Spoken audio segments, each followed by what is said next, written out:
environnement équipe nationale.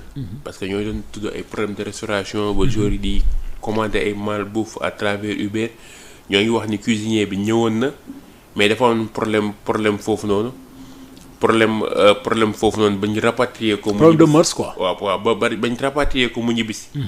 mais problème yooyu noonu yi nga xamante ne joueurs yi moom lañ nekkoon équipe nationale bi moom lañ nekkoon ak li nga doon dégg ci fédéraux yi est-ce que réellement les responsabilités ne sont pas partagées est-ce que tamit joueurs yi ñoo ngi ci ay conditions yoo xamante ni ay conditions de performance. waaw xam nga Ibrahima. man dirigeant yi en toute honnêteté yàlla rek laay waxal quoi man yàgg naa ànd ak ñoom.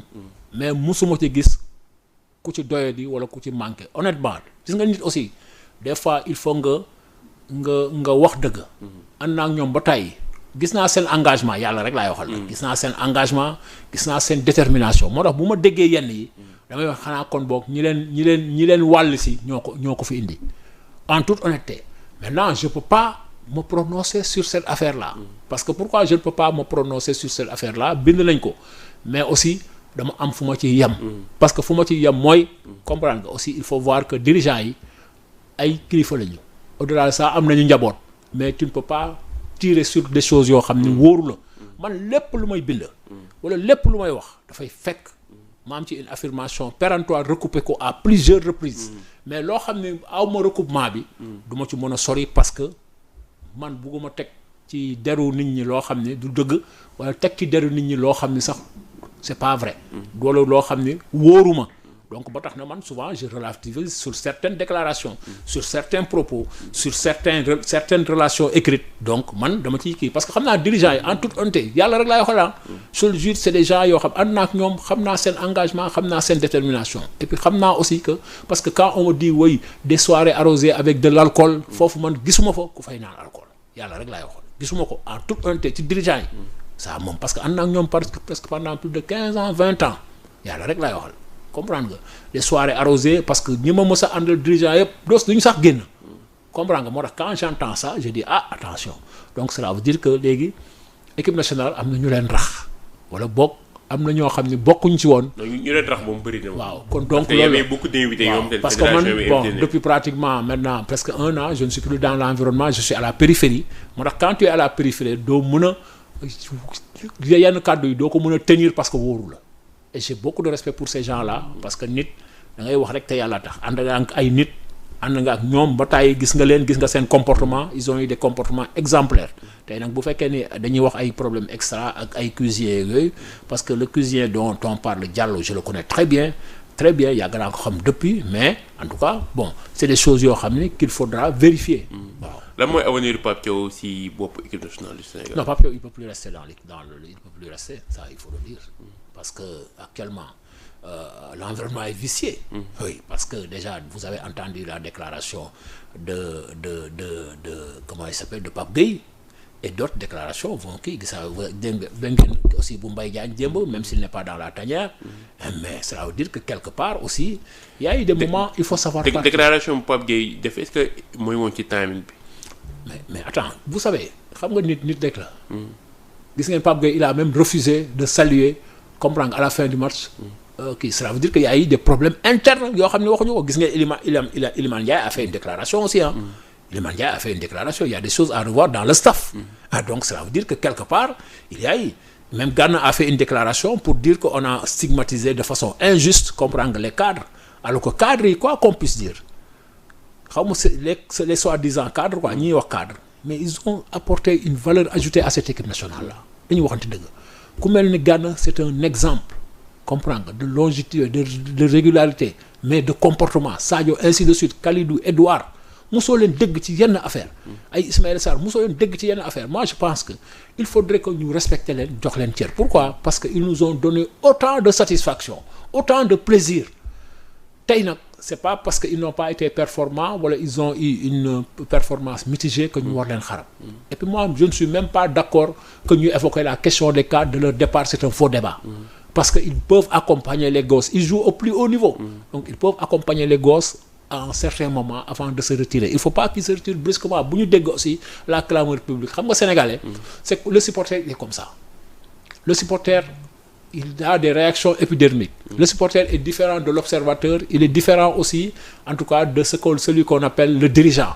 Parce que déggoo benn dirigeant xarab leen déggoo benn journaliste xarab leen ñu leen di xarab mooy les supporters parce que xëy na seen dañu am déception ak yooyu.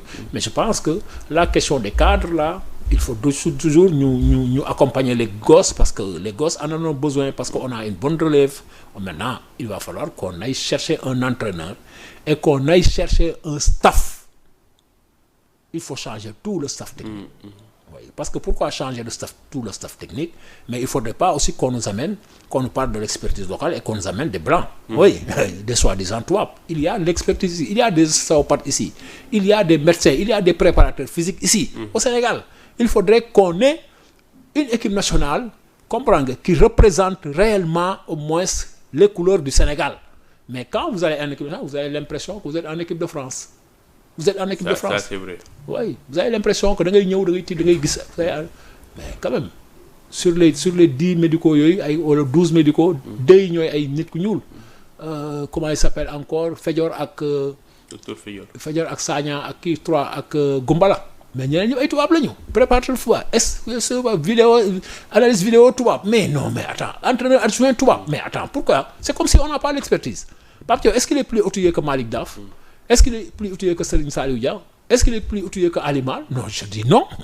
Donc il faut faire confiance à ces gens-là et les intégrer parce que c'était des internationaux. Ali Mal a été international, il a été professionnel. Malick Daf, il a été international, il a été professionnel et aujourd'hui c'est l'un des entraîneurs les plus titrés dans ce pays-là. Parce que partout où il est passé, il a gagné. Waaw, partout où il est passé. Waaw, il a gagné. Ali Mal, il a gagné. Partout où il est passé aussi, il a gagné. Comprends? Il a gagné en tant que joueur, en tant qu'entraîneur. Serigne Saliou Dia aussi, il a gagné. Comprends? Donc moi je pense qu'il faut les faire confiance. temps bi ñuy joxoon ñoom mooy signal la jeex na doyen la mooy sa mot de la fin. Man sama mot de la fin xëy na rek ñu xam ni il faudrait pas que ñu xarab équipe bi. Il faudrait pas ñu xarab dirigeant yi. Parce que dirigeant dafay dem dans un souci comprendre nga de mettre les joueurs dans d'excellentes conditions. Parce que ba léegi xamuñu où sont à quel niveau se situent les responsabilités. Moo tax il faudrait que ñu tey ñu xam ni ñun on est des. fédération yi war na di def communiquer parce que lépp loo xam. foofu waaw non xam nga aussi xam nga souvent on est en période de crise. Quand tu es dans une situation de crise tu laisses la tempête et xanaa xamoo gis nga ci biir tempête ci ngay gën a amee moral ci ngay gën a amee mental pour def yenn yi. Maintenant il y a la tempête da ngay bàyyi ba xam nga mu xaw a éclipsé wu tuuti léegi yow nga war nga dina ñoom bu ñu ñëwee dinañu wax. Exactement, et ils fourniront des rapports, ils vont fournir au ministère des rapports. Maintenant, l'État aussi demandera des comptes, certainement, parce que quand je vois, par exemple, ce qui se passe dans la presse, c'est comme si l'image du Sénégal est écornée. Et s'il s'agira de faire des sanctions à des gens qui ont fauté, il faudra les sanctionner, c'est tout. Et sans état d'âme.